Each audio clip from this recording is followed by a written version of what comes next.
যুদ্ধ নয়, বাণিজ্য দিয়েই বিশ্বকে কুপোকাত করছেন মার্কিন প্রেসিডেন্ট ডোনাল্ড ট্রাম্প। তার উচ্চ শুল্ক বিশ্বের রাজনৈতিক মেরুকরণে কি বড় কোনো পরিবর্তন আনতে যাচ্ছে?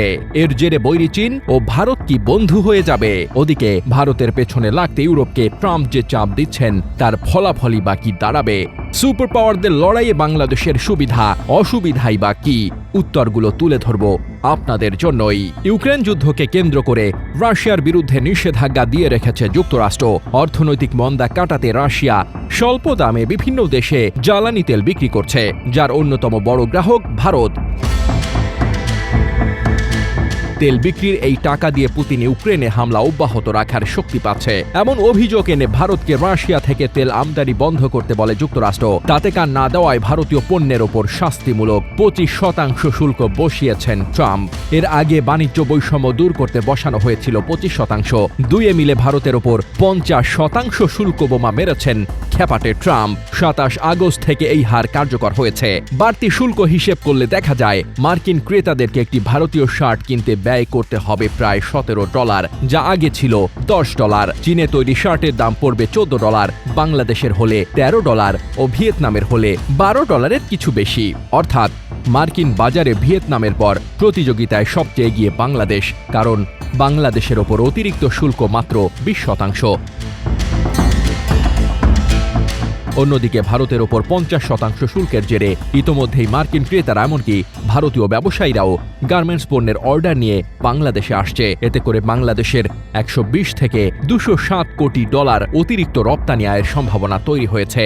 তবে এই সুযোগ কতদিন থাকবে তা বলা মুশকিল, কারণ ট্রাম্পের শুল্কারোপ অবৈধ বলে রায় দিয়েছে যুক্তরাষ্ট্রের একটি আপিল আদালত। ট্রাম্পের যুক্তিকে প্রত্যাখ্যান করে আদালত বলেছে, জরুরি অর্থনৈতিক ক্ষমতা আইনের অধীনে সব শুল্ক অনুমোদিত নয়। তবে এই রায় 14 অক্টোবরের আগে কার্যকর হবে না। ওই সময় পর্যন্ত ট্রাম্প প্রশাসন চাইলে সুপ্রিম কোর্টে মামলাটি স্থানান্তরের আবেদন করতে পারবে।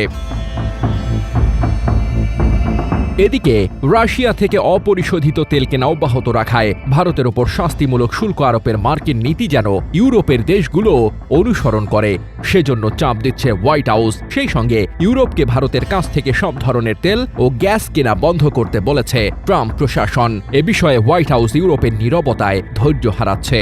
এই যখন পরিস্থিতি, তখন ভারতের প্রধানমন্ত্রী নরেন্দ্র মোদী চীন সফরে আছেন। চীনই একমাত্র দেশ যার ওপর ট্রাম্পের শুল্কের খড়গ স্থগিত করা হয়েছে। তার হাত ধরেই কি আমেরিকাকে শিক্ষা দিতে চাইছে মোদি? 31 আগস্ট থেকে 1 সেপ্টেম্বর পর্যন্ত সাংহাই কোঅপারেশন অর্গানাইজেশন SCO সম্মেলনে যোগ দিয়েছেন ভারতের প্রধানমন্ত্রী।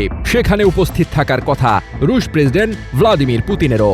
SCO সম্মেলনের ফাঁকে চীনের প্রেসিডেন্ট শি জিনপিং এর সঙ্গে মোদির দ্বিপাক্ষিক বৈঠকেরও আয়োজন করা হয়েছে। 2020 সালে লাদাখে ভারত চীন সংঘর্ষের পর এই প্রথমবার সেখানে গেলেন মোদি। 5 বছর পর মোদির চীন সফর নিশ্চয়ই বড় কিছুর বার্তা দিচ্ছে।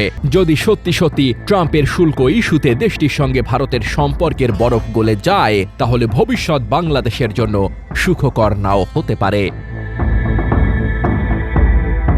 কারণ ভারত প্রশ্নে চীনকে দিয়ে সম্পর্কের একটি ভারসাম্য রক্ষা করতে পারে বাংলাদেশ। তিস্তা প্রকল্প তার একটি উদাহরণ হতে পারে। যদি বাংলাদেশ প্রশ্নে ভারত ও চীনের স্বার্থ এক হয়ে যায়, তখন কয়েক হাজার কিলোমিটার দূরের যুক্তরাষ্ট্র সরাসরি এখানে কিছু করতে পারবে না। আমরা জানি এই অঞ্চলে ভারত যুক্তরাষ্ট্রের এক ধরনের লাঠিয়ালের ভূমিকা পালন করে। এখন যদি সেই লাঠিয়াল তার মনিবের কথা না শোনে, তাহলে দক্ষিণ এশিয়ার রাজনৈতিক ভারসাম্যেও কিছুটা পরিবর্তন আসতে পারে।